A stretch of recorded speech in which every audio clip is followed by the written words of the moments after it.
The morning sun filtered through the stained glass windows of St. Margaret's Cathedral, casting rainbow patterns across the stone floor where I knelt in prayer. At 22, I had the kind of beauty that made people look twice. Dark auburn hair that I kept braided and hidden beneath my white novice veil, olive skin that had never seen makeup, and deep green eyes that my mother once said could see straight into people's souls. My slender frame was always covered in the modest white dress of a novice, loose-fitting and reaching my ankles, with a simple wooden cross hanging from my neck. Even in prayer, there was a restlessness in my posture, a barely contained energy that the convent walls had never quite managed to subdue. My hands trembled as I clutched my rosary, knowing that in just 3 hours, I would speak the words that would bind me to God forever. 22 years of preparation had led to this moment. My parents had dedicated me to the church when I was born, believing it would save our family from the poverty that had consumed generations before us. But as I whispered the familiar prayers, my mind wasn't on salvation or divine calling. Instead, I kept thinking about David, 24 years old now, with the same warm brown eyes flecked with gold that had captivated me since childhood.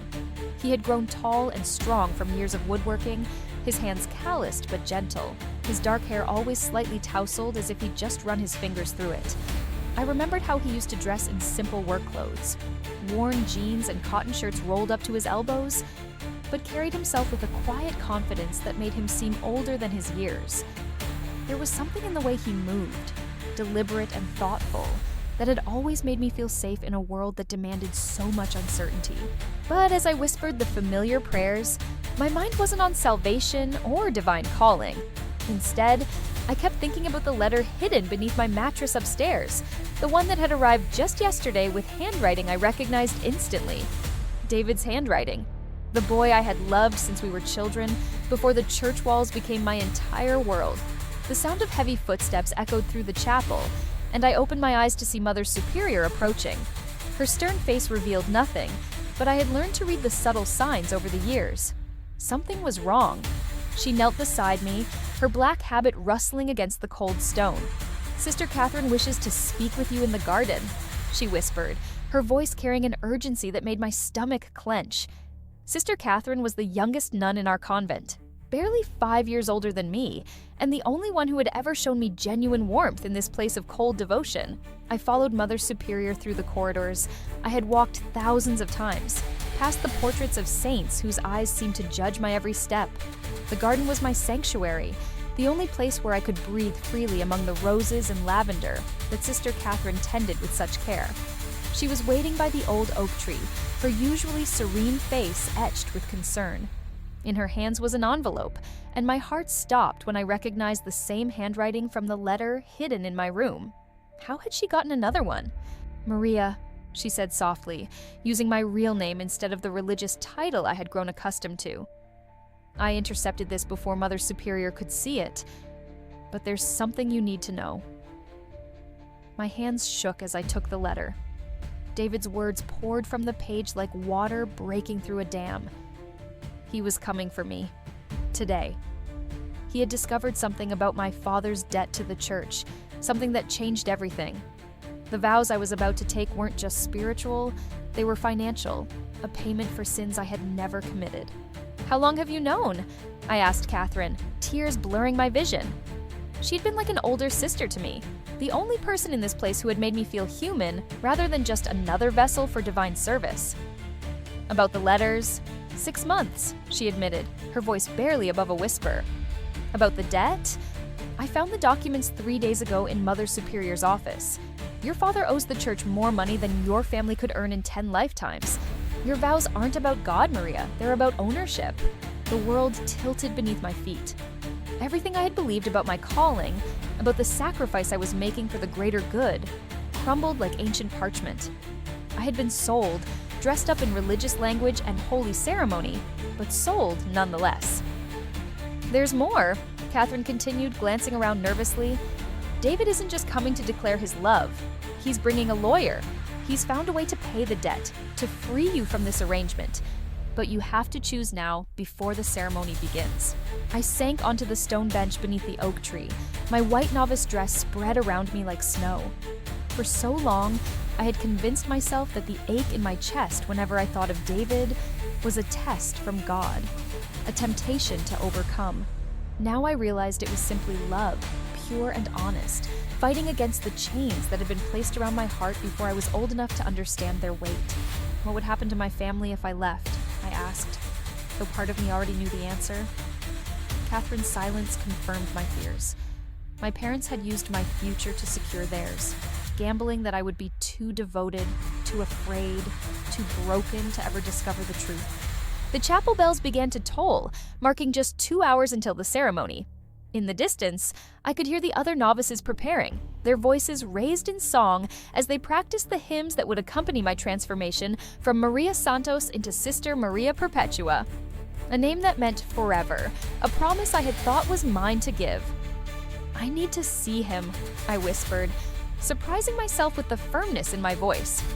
Catherine nodded as if she had been waiting for those exact words. "He's waiting at the old bridge, the one where you used to meet as children. I told him you walk there every day for evening prayers. He doesn't know about the debt, Maria. He thinks you're here by choice." I stood on unsteady legs, my entire body trembling with the magnitude of what I was considering.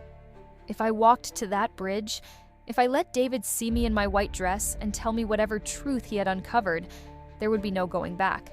The ceremony would continue without me, the family debt would remain, and everything I had built my identity around would shatter. But if I stayed, if I spoke those vows in 3 hours, I would spend the rest of my life knowing that love had found me and I had turned away.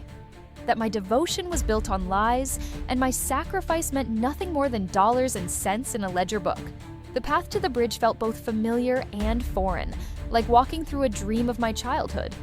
David was there, leaning against the stone railing, looking exactly as I had pictured him in my dreams, but somehow more real, more present. He wore a charcoal gray suit that fit him perfectly, clearly his best clothes chosen for this moment he had planned so carefully. His broad shoulders filled the jacket naturally, and his hands, those strong, skilled hands I remembered so well, gripped a folder of documents with nervous energy. When he saw me approaching in my white novice dress, his face went through a dozen emotions in seconds. Relief, longing, determination, and something that looked like barely contained heartbreak. "Maria," he breathed, and the sound of my name on his lips nearly broke my resolve. I thought, "Everyone said you had chosen this life, that you were happy here." "I thought I had too," I admitted, stopping just close enough to see the gold flecks in his brown eyes that had haunted my dreams for years. "Until yesterday, when your letter reminded me what it felt like to be seen as more than just a vessel for someone else's prayers." He pulled out a folder thick with documents, his hands shaking slightly as he explained what he had discovered.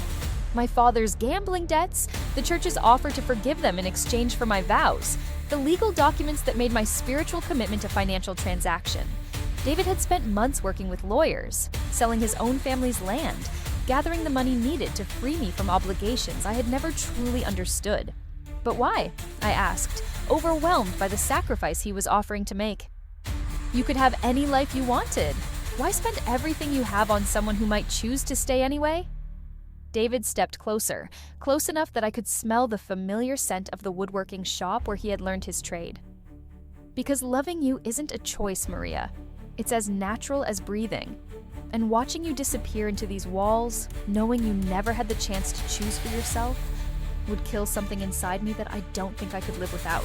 The chapel bells rang again, marking 1 hour until the ceremony. In the distance, I could see the first guests arriving, families who had known me since childhood coming to witness what they believed was my greatest joy.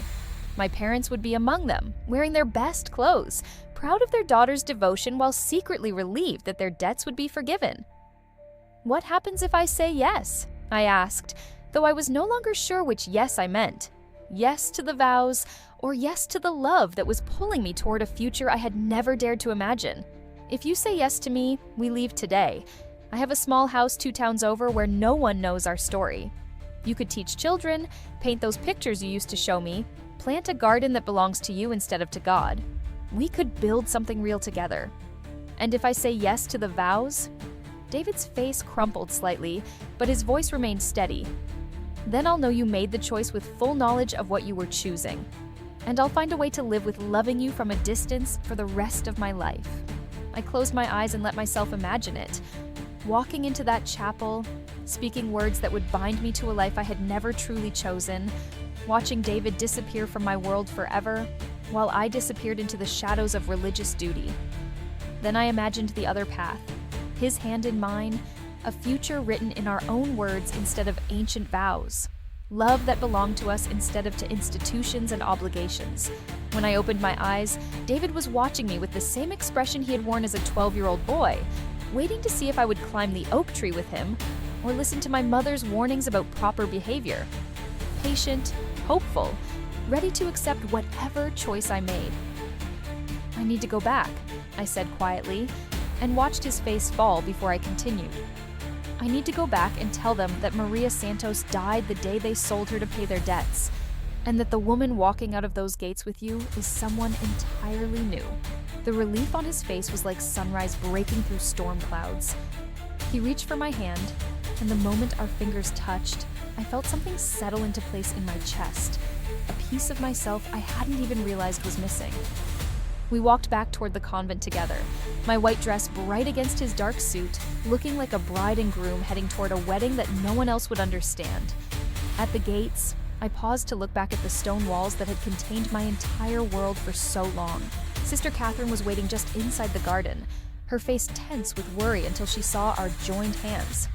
Then she smiled, really smiled, for the first time since I had known her. "Go," she whispered, pressing a small bag into my hands. "I packed some of your things, the letters you kept hidden, your mother's ring, the sketchbook you thought no one knew about." "What will happen to you?" I asked, suddenly aware that she was risking everything by helping me escape. "I'll tell them you had a vision from God directing you toward a different path of service," she said with a mischievous glint in her eye. "They can hardly argue with divine intervention." I hugged her tightly, this woman who had shown me kindness in a place that dealt more often in duty than love. Then David and I walked through the gates of St. Margaret's Cathedral for the last time, leaving behind the sound of wedding bells that would ring for a ceremony that would never happen. 3 months later, I stand in my own garden, watching David build a swing beneath the same type of oak tree where Catherine and I used to pray. My hands are dirty from planting tomatoes, my hair loose and uncovered, my dress chosen for comfort rather than modesty. This life we've built together isn't always easy, but it's ours, written in our own words and blessed by our own choices. Sometimes I still wake up expecting to hear chapel bells, still catch myself whispering prayers learned in childhood, but now when I pray, it's with gratitude for the courage to choose love over obligation, truth over comfort, and freedom over the safety of walls that were never really protecting me at all. The debt my father owed was eventually forgiven anyway, when the church realized that forcing religious vows created more scandal than it prevented. My parents wrote once, a letter full of anger and disappointment that I read once and then burned. Some bridges are meant to be crossed, not rebuilt. If you've ever felt trapped by someone else's definition of your life, if you've ever wondered what would happen if you chose your own path instead of the one laid out for you, then you understand why I had to walk away from those vows. Love isn't always convenient, and freedom isn't always comfortable, but both are worth every risk we take to find them. This story changed my life forever, and if it touched something in your heart too, then maybe you're ready to hear more stories like this. Stories about people who chose love over fear, who found courage in the darkest moments, who discovered that sometimes the greatest act of faith is trusting yourself. Subscribe to Top Life Stories and join a community of people who believe that every ending can become a beginning, and that the most beautiful chapters are often written when we dare to turn the page ourselves.